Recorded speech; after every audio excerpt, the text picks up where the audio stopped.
this is what we're going to be doing to our opponents today. That's right. We're going to be casting a 6-mana 6/6 Trampler, and our opponents are going to be conceding the game, hopefully, because we are here for round 4 with Amulet Titan. That's right, the list that you see on screen right here. Nothing has changed since match 1, which means if you are interested in the details of this very standard deck list, you can go check out match 1. But for the time being, let's go ahead and jump straight into the games. We played against Imposter Batman, and round 1. Maybe we can play against the real guy this time. Let's play against actual Batman. We're against Jerufus. And we're on the play finally. That was a little overdue. Usually on the play a lot more often than this. Come on, what gives? Let's see, this hand is doing nothing but casting Explorer on turn 3. Yeah. I was thinking to myself, oh man, that doesn't sound too bad. But then when I said it out loud, it just hit me how slow that is. Explorer on turn 3 is not doing anything. This is Mulligan. This, on the other hand, is casting Explorer on turn 2, which is much better. That's exactly on curve as we would like it. We'll keep this. Now, we got to bottom one of these cards, and I'm thinking it should be the Azusa here, because this Dryad will make our Titan significantly more powerful. We can't bottom a Bounce Lane here, because these 4 cards right here are going to be giving us our Titan mana. We obviously need the Amulet. We could ship the Explorer, perhaps, but this is hopefully going to be cantripping us into a Summoner's Pact or a Primeval Titan. I'd even take a Talari West, but I think the weakest card overall is going to be the Azusa, especially since the Dryad is going to give us double blue to cast, what am I saying, cast? Nobody casts Talari West. That doesn't happen. No. We're trying to transmute Talari West, and Dryad will give us that ability, quite possibly. This is all in theory. Step number 1, cast this Amulet. Step number 2, cantrip this Explorer, leaving a Sanctuary in play. Step number 3, Dryad. Step number 4, hopefully, Primeval Titan. That's the plan.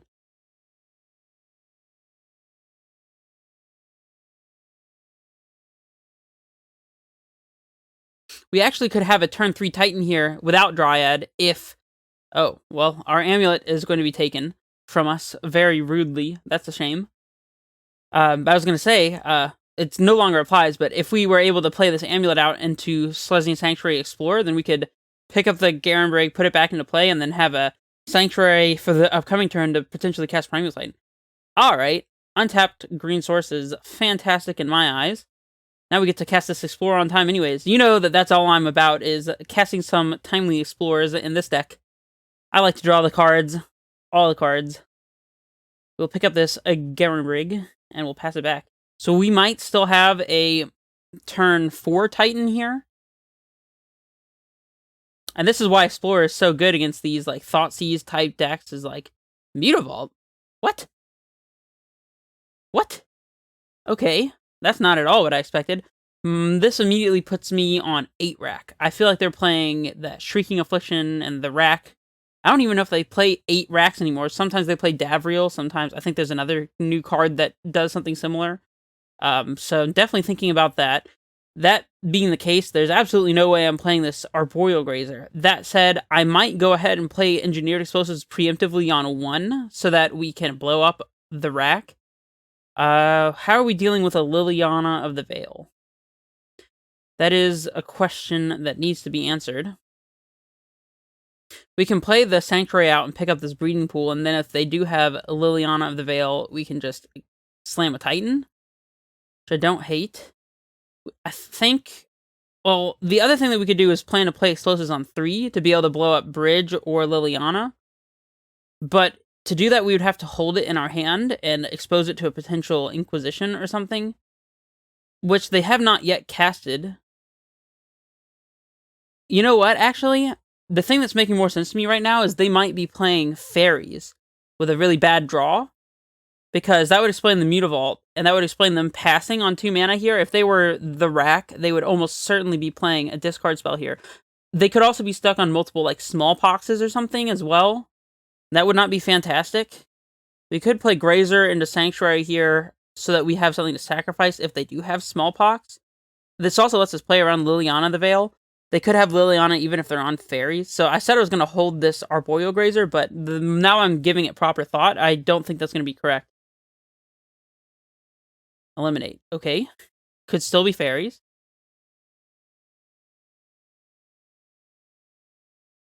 Alright. Well, we are going to pick up this breeding pool, I think. Kind of hate to do it, but this is Titan mana. The breeding pool is a ways away from letting us transmute a Tolaria West, so I guess this is the plan. Eliminate is an interesting one as well. I'm not really sure. Could this be Mono Black Devotion? This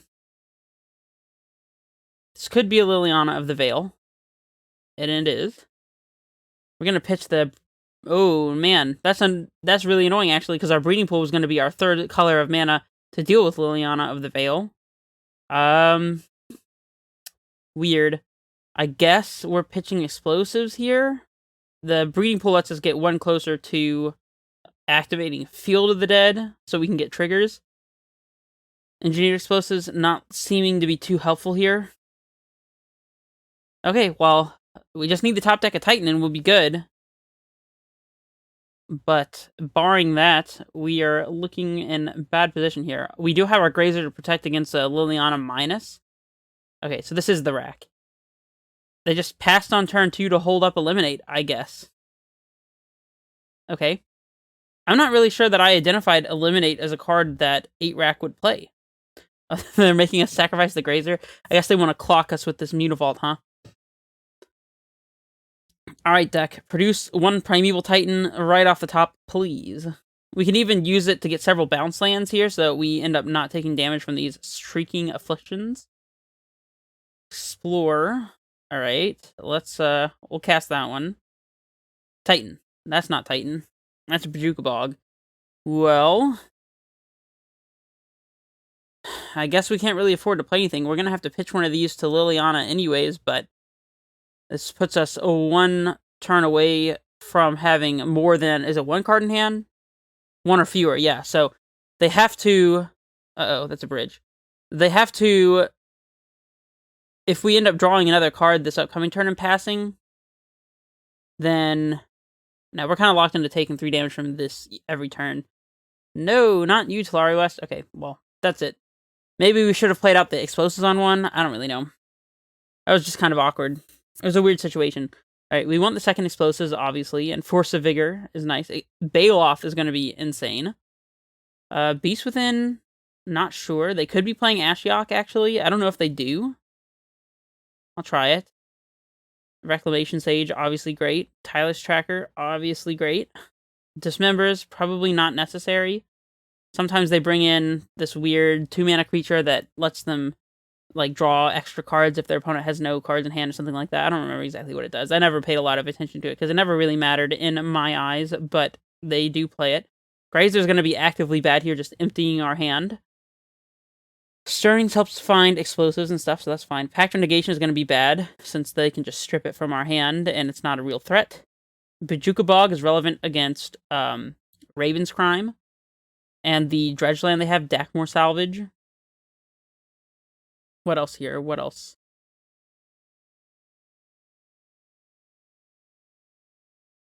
I could see Azusa not being great. We don't want to pour our hand on the battlefield. We want to make slow but steady progress towards a Primeval Titan, so... Cavernous Soul is not doing anything relevant.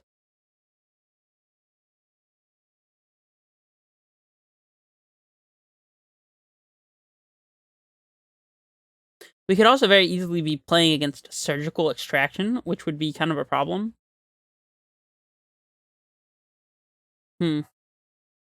Last card. Usually, in cases like this, I would just trim the Ancient Stirrings. Although, since we could be playing against Ashiok, I'm going to side out one Summoner's Pact as well. So, I'm going to make that slight little pivot just to make sure we don't get blown out by it. This hand is interesting. We got a turn 1 Amulet and explosives on 1 if we want it. they're probably going to have discard here to take our explosives, but we do have another one in the deck. I am going to keep it, because after we get this amulet into play, they'll have exactly one discard spell that's live, and then the rest will all not be able to take anything, because we'll be sitting on mono lands. So, I've heard many people often say that you actually want to be on the draw against 8-rack. I don't know if that's going to be the case for Amulet or not. Getting the turn 1 Amulet is going to be quite relevant against 8-rack, because they don't really have a way of dealing with Amulet as far as I understand. So, I don't know if that adage would hold true here. So we don't want to play and leave a bounce land in play, because that plays into Smallpox pretty terribly. Playing out this Dryad would play into Smallpox pretty terribly as well. I don't know if we have an option here. We could play Field of the Dead and pass. I don't know, though. We want to get this Dryad into play so that they can't discard it from us. I'm gonna make them have the Smallpox, I guess. Don't love it, but we need to get something going. If they don't have the Smallpox, then this will be good for us. And we're, like I said, not leaving a bounce land in play. I mean, we could, now I'm thinking about it. No, we don't want to do that. Let's play out the Castle Garenbrig with a plan that if they do Smallpox us, we'll sacrifice the forest, so we can have Growth Chamber, activate Garenbrig, cast Titan. Oh, well, I mean, we're not going to be able to do that if they Smallpox away our Dryad, but eliminate. That's much better than Smallpox for us. Force of Vigor is interesting pickup here. We'll play out the field, I suppose. And we'll pass. Unfortunately, there's no way to hold up Force of Vigor at instant speed here, so if they have a Thoughtseize, they will be able to take it. If they cast a Liliana, Raven's Crime. We could pitch the Force of Vigor, but that will be bad if they have Ensnaring Bridge. Let's get rid of the Sanctuary here, I guess. If they have Inquisition and we're still blanking it, and if it's Thoughtseize, then there's not much we can do about it. Now we want to keep the bounce land for sure, so we'll pitch the Force. Now, this is what I was saying about Raven's Crime. Bajuka Bog would clear this right up. Alright, we need a Titan. Titan. Okay. We need to cycle this and find a Titan. We can tap all of our stuff for black thanks to Urborg. Didn't quite realize that. Alright, let's Growth Chamber and pick up the... I don't even know here. To be honest,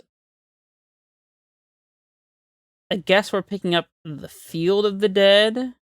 We need our green sources in play. Yeah, we'll pick up the field.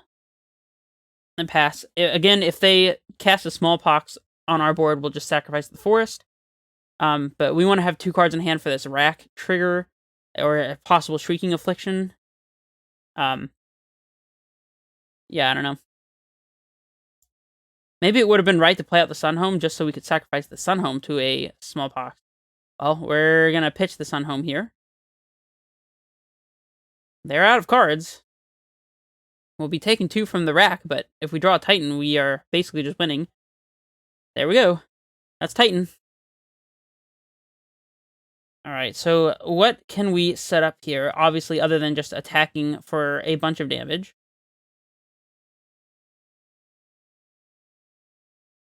I mean, I say a bunch. It's just 8, which is not a small amount, but it's not even enough to kill them in 2 turns.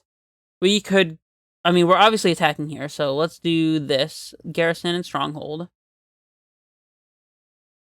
The question is, do we want to pick up lands here that we're expecting to discard?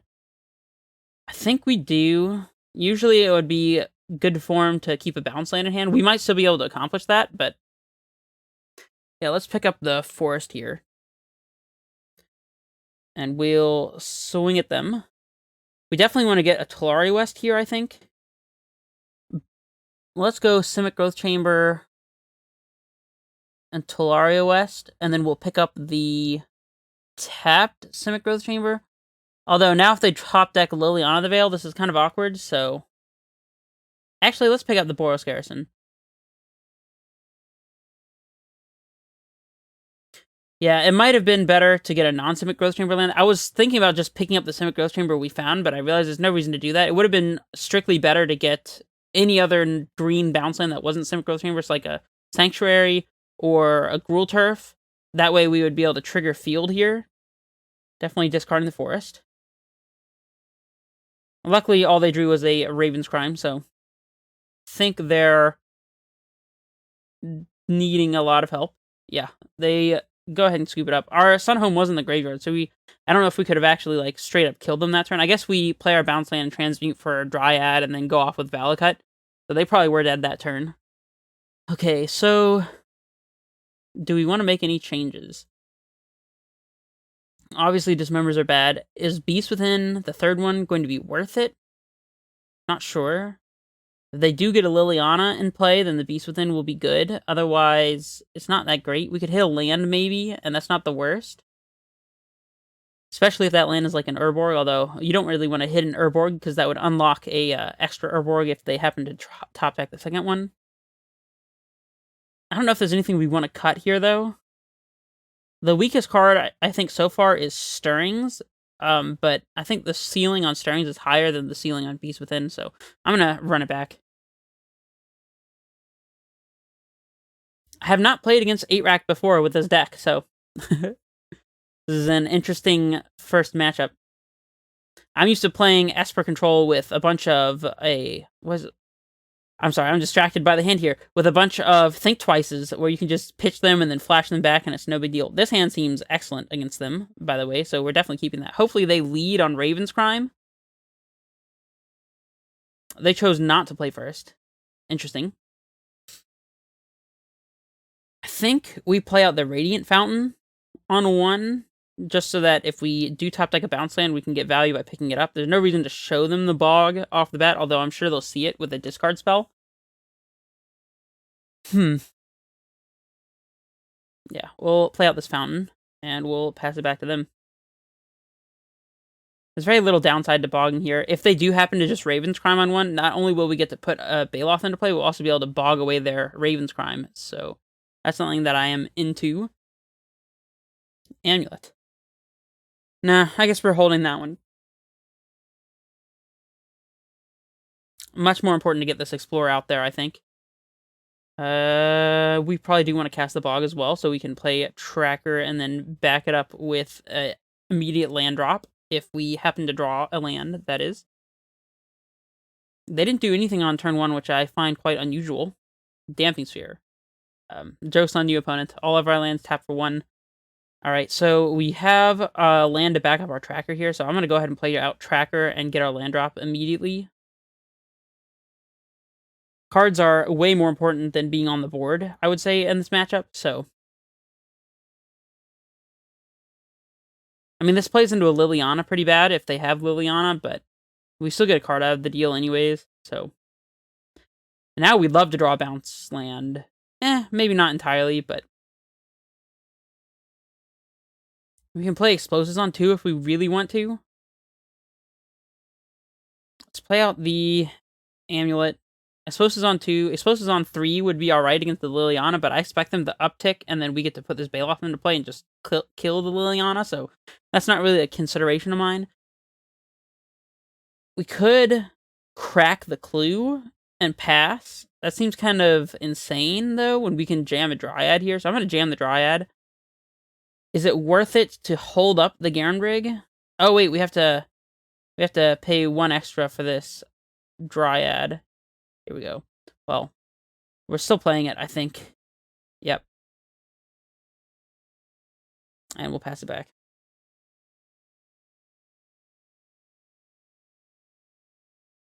See the uptick.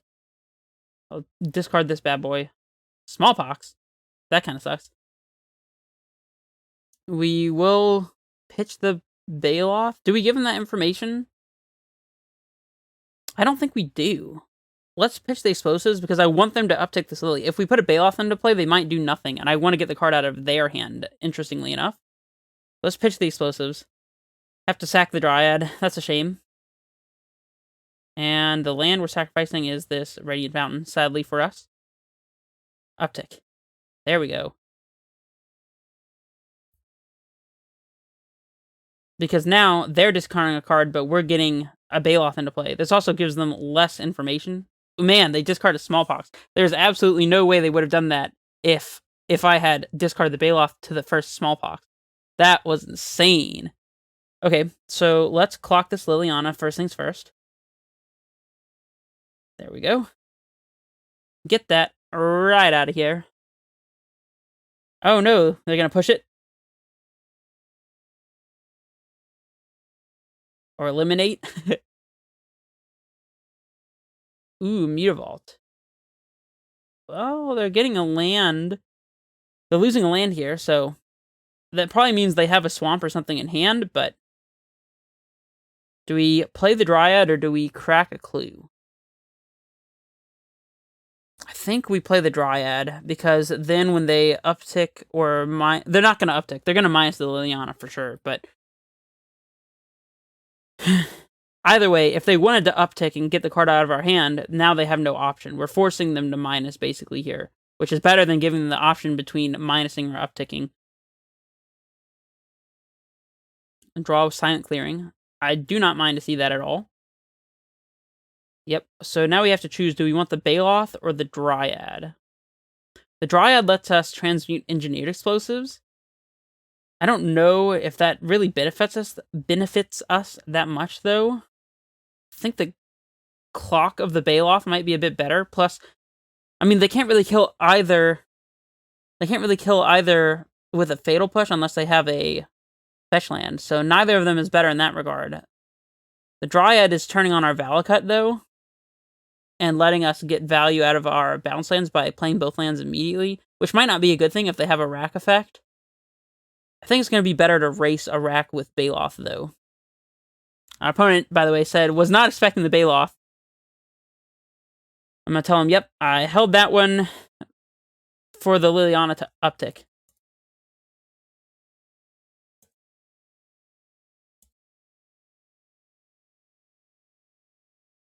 Alright, well, let's go ahead and play this out. And I think we're going to crack this clue on their instep so that we can top deck Titan plus a mana source that enters untapped, or otherwise like a Crumbling Vestige. We can do both, or top deck them in one into the other, and be able to play our Titan. If we clued now and got an extra land, they could make us pitch it with like a Raven's Crime or something. Beast Within. We could end of turn Beast Within this Damping Sphere. We could also Beast Within our own thing to get the extra clock on. I don't mind Beast Withining the Amulet here, in all honesty. Let's just kill him the fairway, guys. There's a Gemstone Mine. Do we even want to play that? Maybe not.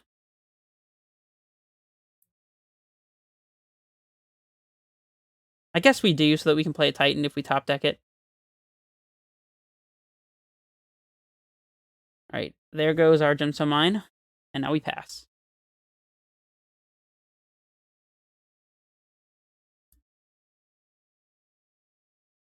And they say, good game. Good game.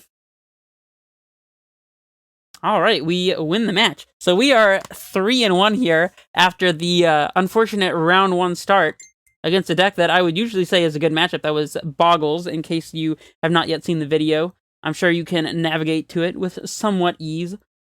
But yeah. I mean, that was a pretty solid showing against 8-Rack. I've heard that Amulet is relatively good against 8-Rack because of the combination of the fact that your Primeval Titans basically kill your opponent on the spot. Like, you can always get access to things like Field the Dead and Talaria West transmuting for engineered explosives that are really difficult for 8-Rack to deal with traditionally. But then, on top of that, you're also playing a deck with somewhere around 9-ish bounce lands. I'm currently playing 8 plus the Vesuva, because I've cut the 9th one for this Crumbling Vestige here. But yeah, you play somewhere around 8 or 9 or 10, depending on your list, bounce lands that essentially make you go up 1 card. Every time you play a bounce land and pick up a regular land, you're making a land drop for free, essentially, as far as, cards in hand is concerned. So that's very much problematic against the rack. Like, there's no other deck that can put a Primeval Titan into play, get 2 bounce lands, and then pick up 2 cards and immediately generate from nothing 2 cards in hand. Like, that can be really difficult against things like Shrieking Affliction and even the rack. Like, it'll still do 1 damage, but it shortens their clock unexpectedly and in a way that's hard for them to interact with. So, I mean, clearly discard, and even something as simple as Raven's Crime, just retracing by pitching the land, that can be very problematic for Titan, but the fact that they don't kill you fast enough to prevent you from just naturally top-decking Primeval Titan sort of gives them the Jund problem, which is, like, if they can't stop this guy from ever coming into play and they're not killing you before you can top-deck it, then they don't really have a very solid plan, right? The ideal plan would be to cast a discard spell on turn 1 and prevent our setup, to then cast a threat on turn 2, and then clock while retracing Raven's Crime every turn, something like that. Like, I mean, even just, discard into Mutavault, activate Mutavault, attack, play discard spell, literally every turn, that would probably be better than the plan of just trying to empty Titan's entire hand. Is just keep them just barely off of a Titan, and make sure you're clocking them. But again, the clock also has to be significant, right? So, like, if Jund can clock you with a Tarmogoyf while keeping you off of Titan, then that's the type of game that you lose, right? Liliana is really good at that because it's a clock and it keeps you low on resources, because eventually the Liliana is going to -6 and set you even further back from casting a Titan, potentially to the point where it's completely unfeasible and you basically lose the game on the spot, right? So it's uptaking towards this ultimate, and at the same time, it's keeping your resources low, which you can combat a little bit with that bounce land thing, like I was saying earlier. And that's why Liliana is probably the best card that the rack has against us, because it does that. It presents a threat alongside their usual game plan. But within the absence of a Liliana, they would have to have something like a Ensnaring Bridge, I would say, or a Surgical Extraction, and in order to actually beat Titan. And even a Surgical Extraction wouldn't do it, because then I just summon this pack for Tireless Tracker and execute a different plan, rather than trying to refill our hand with a Primeval Titan getting bounce lands. Then I would instead go for a Tireless Tracker and make every land drop I play give me an additional clue, and then I just start holding cards in hand at some point where I could play a land and draw a card, and then pitch the card, and then play a land and draw a card, and every time they try to get ahead that way and try to get us with rack triggers, it's not making any progress. I could definitely see that working as well. But yeah, I definitely think that the rack is a overall positive matchup for Amulet Titan. Also, worth noting, I don't know if you'll be able to find it with ease at this point anymore, but I did see a very interesting match that a user from MTG Nexus played at his local FNM. I believe it was just an FNM, where he played against the rack, and I've talked about this particular user before, but I talk about him often because me and him are like the only 2 people on the Amulet Titan thread over at MTG Nexus right now, which is insane to me. If you are new to the deck and have questions, definitely drop them in the MTG Nexus link in the description. I'll go ahead and put it there. But yeah, usually I don't, because I don't like outsourcing to sites that are not YouTube when I'm like producing on the YouTube platform. So, but I will make an exception for this video since it is relevant. But yeah, that user is Food Chain Goblins, and he played a match on camera against an opponent playing 8-rack, and it was a very interesting match. His opponent decided to attack with a Dark Confidant, which is a card that is actually really good in the rack against Primeval Titan, because like I said, it's one of those things that produces a threat while also supporting their game plan, right? Refilling their hand to continually cast Thoughtseize and stuff while also clocking you. He chose to block a Sakura Tribe Scout with a Dark Confidant, and that choice ultimately ended up costing him the game, in my opinion. And it was definitely a very interesting match. So if you can find it, get your hands on the Twitch VOD or whatever, and look over it, it's definitely interesting. You can find it in the posts on MTG Nexus. Anyways, like I said, link in the description. Way too much talking. 3-1. That's right. Let's take it to a 4-1 finish for the end sequence here. This is Redface Menace, signing off.